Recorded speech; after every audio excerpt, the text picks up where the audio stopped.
I've been a truck driver for over a decade. It's not glamorous, but it's steady work. I've hauled everything from frozen food to furniture, and the roads become as familiar as the back of my hand. My name's Dan, and I'm 42, divorced, no kids, just me and my rig, a 2012 Peterbilt I call the Mule. Most nights, it's just the hum of the engine and the glow of the dashboard keeping me company. That night started like any other. I'd picked up a load of electronics in Memphis, bound for a warehouse in Albuquerque. It was a long haul, but I liked driving at night, less traffic, more peace. The dispatcher warned about storms along the route, but I'd driven through worse. My plan was simple: hit the road, find a rest stop around 2 a.m., and call it a night. By midnight, I was cruising through a stretch of New Mexico desert. The sky was moonless, and the only light came from my headlights cutting through the inky black. The highway was empty except for the occasional tumbleweed bouncing across the road. The quiet was comforting, even lulling, until I saw a figure standing on the shoulder. At first, I thought it was a hitchhiker. They were waving, trying to flag me down. My gut told me to keep driving. It's an unspoken rule among truckers: don't pick up strangers, especially at night. But something about the way they waved, frantic and desperate, made me hesitate. As I passed, my headlights lit them up: a woman, mid-30 seconds, wearing a jacket too thin for the cold desert night. She wasn't just waving. She was shouting, her face pale and twisted with fear. For a split second, I met her eyes in the mirror. She looked terrified. Against my better judgment, I slowed down and pulled over. By the time she reached my truck, she was out of breath, her voice shaking. "Thank you. Oh God, thank you. My car broke down. There's something out there. Please, just take me to the next town." She didn't wait for me to agree before climbing into the passenger seat. Her hands were trembling as she buckled up. I glanced at her, trying to gauge if she was dangerous, but she looked harmless, just scared out of her mind. "What's your name?" I asked, easing back onto the highway. "Jessica," she said, staring out the window like she expected something to leap out of the darkness. "All right, Jessica. Where's your car?" "A couple of miles back," she muttered. I thought I could make it to the rest stop, but something was following me. "Following you?" I raised an eyebrow. "Like a car?" She shook her head. "No, on foot. I don't know what it was." I tried to laugh it off. "Coyotes, maybe. They're all over out here." "It wasn't a coyote," she snapped, her voice sharp. "It was bigger, and it had eyes." I didn't press her. People get jumpy in the dark, imagining things, but her fear was contagious. I found myself glancing at the mirrors, half expecting to see something lurking in the shadows. We drove in silence for a while. The highway stretched on, empty and endless. I kept expecting to see the glow of a rest stop or a diner, but there was nothing. Just mile marker after mile marker, ticking by like a metronome. The longer we drove, the more unsettled I felt. The GPS said we should have hit a service area by now, but the road just kept going. Jessica spoke up, breaking the quiet. "Do you hear that?" "Hear what?" She turned toward me, her face pale. "That tapping." I turned down the radio and listened. At first, I heard nothing but the rumble of the engine. Then, faintly, I caught it: a rhythmic tapping, like fingernails drumming on glass. "It's probably a loose strap," I said, trying to sound calm. "I'll pull over and check." "No," Jessica grabbed my arm, her grip surprisingly strong. "Don't stop." I froze. Her panic was raw, visceral. "All right," I said slowly. "We'll keep going." The tapping grew louder. It wasn't coming from the trailer, it was coming from above. My heart raced as I realized something was on the roof of the cab. Jessica clutched her seatbelt, her eyes darting to the ceiling. "It's here," she whispered. "It followed me." I wanted to tell her she was crazy, that it was just the wind or a branch, but the weight pressing down on the cab felt too real.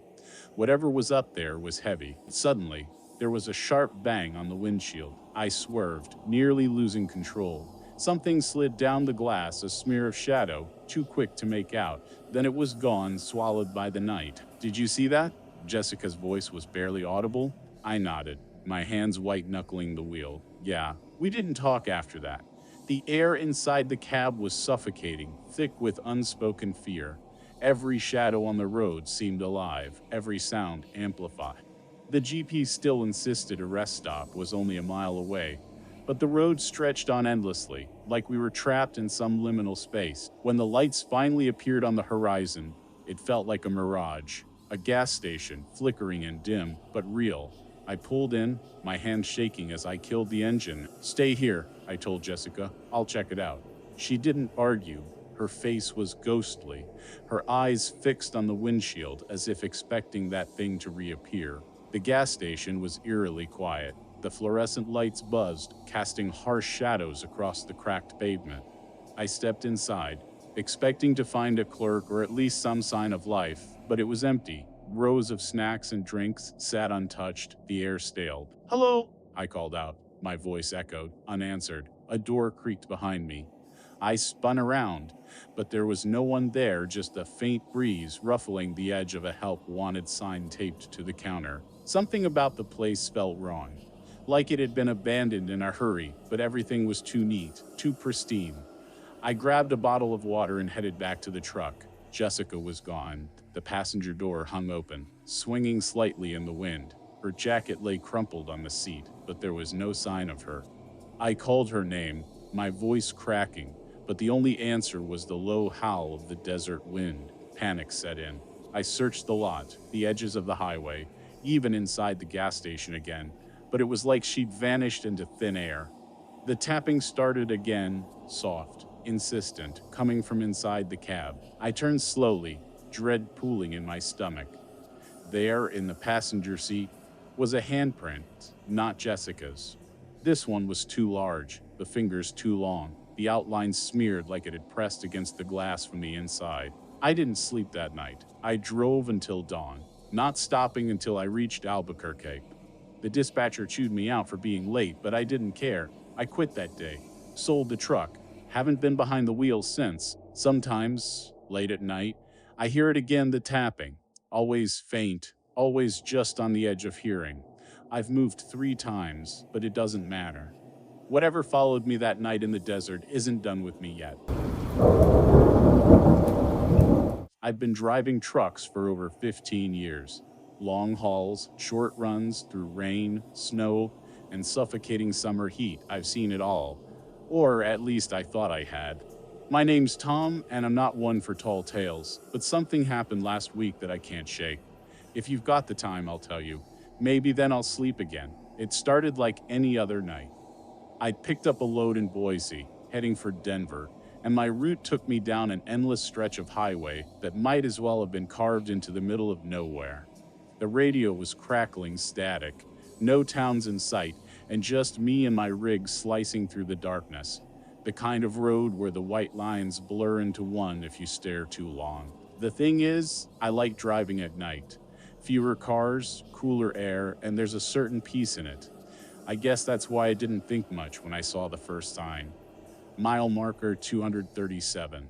It was battered, leaning like it had seen better days, but I noticed it because I just passed mile marker 212 maybe 20 minutes earlier. That didn't make sense. I shook it off, figured I was tired or miscounted. By the time I passed it a second time, I couldn't ignore it. Same sign, same bent angle, same rust streaks like dried blood down its side. Mile marker 237. My pulse kicked up a notch, but I told myself there had to be an explanation. Maybe the highway looped, though that didn't fit with my GPS. Still, I shrugged it off. Roads play tricks on you when you're alone too long. But the third time, I slowed the truck, scanning the shoulder with my high beams. I pulled over, killed the engine, and got out, letting the stillness press against my ears. It was too quiet. No wind, no distant chirp of crickets, just the heavy weight of silence. I climbed back in, slammed the door harder than I needed to, and got moving. That's when the static on the radio cut out. "Need a lift?" I nearly swerved off the road. The voice was low and calm, but it felt like it was coming from inside the cab, not the radio. My hands clenched the wheel so tight my knuckles popped. "Who's there?" My own voice sounded small in the emptiness. Silence. I checked the mirrors. Nothing, just the dim glow of my trailer lights stretching behind me. I told myself I must have imagined it. Maybe I'd been awake too long, a micro nap creeping in. But then the GPS flickered, the screen dimming before brightening again. The route had reset, now pointing me back the way I came. Toward mile marker 237. For the first time in years, I was scared. Not the heart-pounding kind of fear, but the slow, creeping dread that crawls under your skin. I kept driving, jaw clenched, ignoring the GPS and fighting the urge to look at the mirrors again. The radio stayed silent and the darkness outside felt heavier, pressing against the windshield like it wanted in. Then I saw him, a man standing on the shoulder, illuminated in my headlights. He wasn't waving, wasn't doing much of anything except staring as I passed. His clothes were dusty and torn, a backpack slung over one shoulder. His face, I can't describe it. Not because I don't remember, but because it didn't seem to belong. Like trying to recall a dream that slips away the harder you grasp it. I didn't stop. You don't stop for strangers in the middle of nowhere. Any trucker knows that. But a mile down the road, there he was again. Same stance, same stare, same empty expression. I slammed the brakes, my rig groaning in protest. I hadn't passed him. I was sure of it. My heart pounded as I leaned forward, trying to make sense of what I was seeing. This time, he moved. He raised a hand, a slow wave, like he knew me. Need a lift? The voice again, but this time I saw his lips move. I floored it. The truck lurched forward, roaring down the highway. I didn't care about speed limits or way stations. All I wanted was distance between me and whatever that was. The GPS recalculated again, showing a long stretch of road without any markers. No, 237, no nothing. I told myself I was safe. Then the CB crackled to life. Tom, my name. Plain as day, spoken in that same calm voice. I grabbed the mic, my hand shaking. Who the hell is this? Look behind you. I didn't. The urge to check my mirrors was unbearable, but I kept my eyes on the road. The cab felt smaller, the air heavier. I didn't know if I was losing my mind or if something had climbed into the truck with me. My skin prickled with the sensation of being watched. A light appeared in the distance, a gas station glowing like a beacon. Relief flooded through me. I pulled in fast, the tires crunching over gravel as I parked under the harsh fluorescent lights. The place was empty except for a single clerk behind the counter. I stumbled inside, my legs feeling like jelly. You okay, man? The clerk asked, eyeing me warily. Yeah, I lied, grabbing a bottle of water. My throat was dry, my hand shaking as I twisted off the cap. I stayed inside longer than I needed to, taking comfort in the normalcy of the buzzing lights and the hum of the coolers. When I finally stepped back outside, my rig was gone. The lot was empty. No truck, no trailer, no sign it had ever been there. Panic rose in my chest. I spun in circles, scanning the darkness beyond the lights. My keys were still in my pocket. The truck couldn't have just vanished. Then I saw it, parked just beyond the edge of the gas station's glow, barely visible in the shadows. I didn't want to walk toward it, but I didn't have a choice. The truck door was open, swinging gently in the breeze. I climbed into the cab, my breath catching in my throat. There was someone sitting in the passenger seat. It was the man from the road. He didn't look at me, just stared straight ahead, his hands resting calmly on his knees. For a long moment, neither of us spoke. I thought about jumping out, running back to the gas station, but my body wouldn't move. Finally, he turned his head, his face still blurry, unreal. You can't leave, he said. I don't remember much after that. When I woke up, it was daylight, and I was parked at a rest stop miles from where I'd been. The truck was fine, the load intact, but I felt wrong, like a part of me was still back there on that stretch of road. I haven't driven since. Every night I dream of mile marker 237, of that man's face or lack of one. Maybe I'm crazy. Maybe it was a hallucination from too many sleepless nights. But if you ever find yourself out there in the middle of nowhere and you see that sign, keep driving, don't stop. And whatever you do, don't look behind you. I didn't think it was going to be anything out of the ordinary.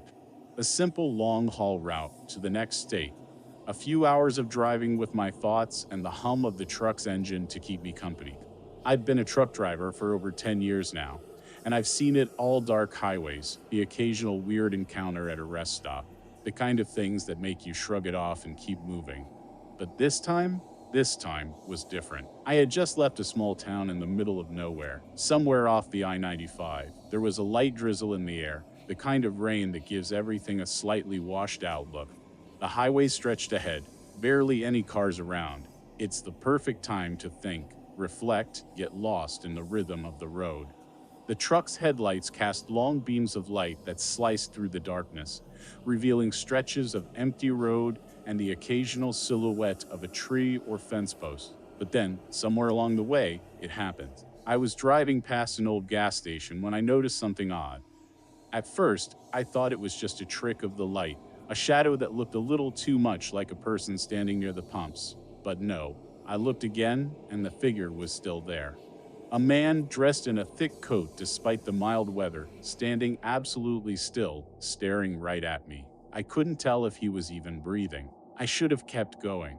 It was late, and I had miles to cover. But something about the way he was standing, how he didn't move at all, made my stomach tighten. Maybe it was the loneliness of the open road, or maybe I just hadn't seen a living soul in hours. But I slowed down. I pulled over to the side, my truck's engine rumbling as I cut the ignition. I stepped out of the truck, the cold air biting at my face. "Hey," I called, half expecting the guy to step forward and explain that he was stranded or needed help. Instead, he just stood there, silent. I walked closer, my boots clicking against the asphalt. The closer I got, the more uneasy I felt. There was something about him, his stiff posture, the way his eyes were locked on me, that was off. "Everything all right?" I asked, my voice louder this time. The man didn't respond. He didn't even move. I took another step. Something in my gut was telling me to leave, to just get back in the truck and drive off like nothing happened. But I couldn't bring myself to. I was too close now. Finally, after what felt like an eternity, the man blinked. Just once. And then slowly, he opened his mouth. I thought he was going to speak, but instead the sound that came out wasn't a voice at all. It was a low, guttural groan, like something trying to escape but getting stuck. I stepped back, heart pounding in my chest. What the hell was going on? Before I could react, the man turned, as if on cue, and walked away, disappearing behind the dilapidated gas station building. I stood there for a moment, trying to shake off the lingering feeling of dread that was crawling under my skin. I glanced back at the road, and after a long breath, I climbed back into the truck and drove off. Maybe I'd imagined the whole thing. Maybe it was just some trick of the mind, the isolation, the fatigue. But then, the radio crackled. I hadn't touched it. I wasn't even close enough to hit the dial. And yet, there it was. A voice on the static. "Help me," it said. The voice was faint, desperate, like it was coming from far away. "Please, help me." I froze. My hands gripped the steering wheel so tightly I could feel the blood rushing to my fingertip. I looked at the radio, then back at the road. The static had faded. It was just the hum of the engine again. I tried to shake it off, to tell myself it was just the radio, a malfunction, something explainable, but I couldn't, not after what had just happened. I decided to take the next exit. I needed a break, some rest, a moment to clear my head. The truck stop ahead was small, barely more than a diner and a few parking spaces. I parked in a corner, away from the few other trucks that were there, and got out. The night air was crisp, a little colder than I expected.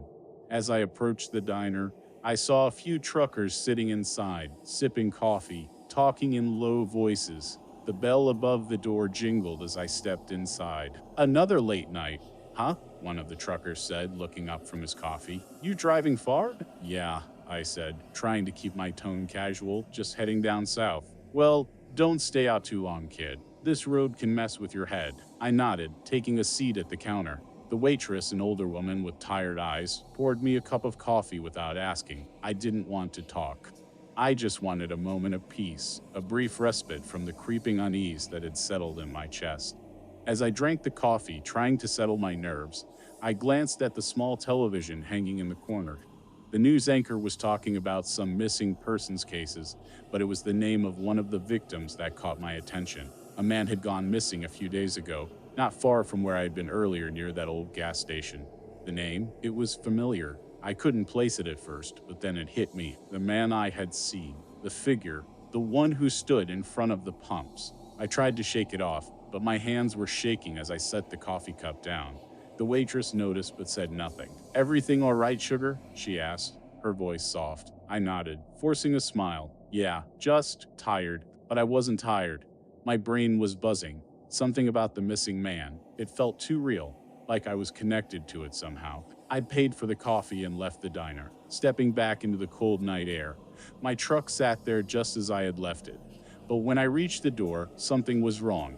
The door handle was slick, as though someone had been touching it. I didn't know why that felt wrong, but it did. I glanced around, but the lot was empty, save for a few trucks further down. I started the truck, my breath fogging up the window as I pulled away. The road stretched out in front of me again, and I tried to focus on the horizon. Then the radio crackled again. "Please," the voice begged, clearer this time. "You have to help me." I slammed my hand on the off switch, but the voice didn't stop. It kept talking. It kept begging. It kept repeating the same thing, over and over. I looked in the rearview mirror, half expecting to see something behind me, a shadow, a figure, but nothing. Only the road behind me. I was shaking now. My heart was thumping in my chest. Sweat beaded on my forehead as I gripped the wheel, my mind spiraling. The voice continued, "You have to help me, or it will come for you." And then I saw it. The shadow in the distance, at the edge of the highway. The figure from earlier. It was standing there just as still as before. But this time, it wasn't alone. There were others. Behind it, emerging from the darkness, dozens of them, standing still in the rain, watching me. I couldn't breathe. I slammed my foot on the gas, the truck lurching forward. I didn't look back. I couldn't. But I knew they were following me. I don't even know why I'm writing this. Maybe it's to make sense of what happened, or maybe I just need to get it out before I lose my mind. My name's Tom, and I've been a trucker for over 15 years. I've seen my share of weird things on the road, drunks swerving across lanes, hitchhikers with dead eyes, and once, even a cow standing in the middle of the interstate at 3 a.m. But this was different. It started on a Tuesday night, or maybe Wednesday morning, I'm not sure. When you drive long-haul routes, time blurs into one endless stretch of asphalt and white lines. I was hauling a load of canned goods from Chicago to Denver, the kind of trip that usually takes me 2 solid days. The weather report had warned of heavy fog in some areas, but I figured I'd dealt with worse. I like driving at night. There's something peaceful about it. Less traffic, fewer distractions. It's just you, the hum of the engine, and the occasional truck stop. I've got a routine. Coffee in my thermos, a playlist of classic rock, and a few podcasts queued up to keep my mind sharp. That night, I was about 3 hours into my shift when the fog rolled in. At first, it wasn't too bad, just a light mist that softened the glow of my headlights. But as I climbed higher into the mountains, it thickened, swallowing the road ahead like some living thing. My high beams only made it worse, reflecting the fog back at me in a blinding haze. I switched to low beams and slowed down, gripping the wheel tighter. The road felt narrower than I remembered. The turns sharper. About halfway through the pass, I saw the taillights. They were faint at first, 2 dim red dots flickering in and out of the mist. I figured it was another trucker up ahead, moving cautiously like me. But as I got closer, something about them seemed off. They didn't move like normal taillights. They wavered, like someone was flickering a flashlight. The taillights stopped. I braced myself for what I assumed would be a disabled vehicle blocking the road. But as I crept forward, there was nothing there. Just empty asphalt disappearing into the fog. A chill ran down my spine. I laughed it off, a quick, nervous chuckle to fill the silence. Maybe I was more tired than I thought. I made a mental note to pull over at the next truck stop and grab a nap. The fog seemed to close in tighter as I drove on, pressing against the cab windows. The radio signal had faded out an hour ago, leaving me with only the sound of the engine and my own thoughts. Every so often, I thought I saw movement in the fog shadows that darted out of sight when I turned my head. Just my imagination, I told myself, nothing to worry about. About 20 miles later, I spotted a sign for a rest area. Relief flooded through me. I needed a break, maybe a cup of coffee, and a chance to stretch my legs. The turnoff came into view, a narrow gravel road leading into the darkness. The lot was empty except for one sedan parked near the edge, its windows fogged up. I pulled into a spot under one of the dim overhead lights and killed the engine. The silence was unnerving. No crickets, no wind, nothing. Just the muffled tick of my cooling engine. I stepped out of the cab and inhaled deeply, the cold, damp air filling my lungs. The rest area was one of those old, run-down ones, 2 vending machines, a couple of picnic tables, and a bathroom building that looked like it hadn't been cleaned since the 90s. I decided to skip the bathroom. Instead, I grabbed a coffee from the vending machine and leaned against the hood of my truck, staring into the fog. That's when I heard it. A faint tapping sound, like knuckles rapping against glass. It was soft at first, barely audible over the blood pounding in my ears. I turned toward the sound, my eyes scanning the parking lot.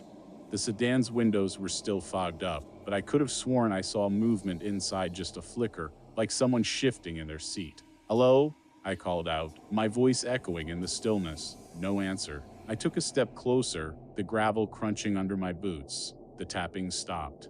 I hesitated. Something about this felt wrong.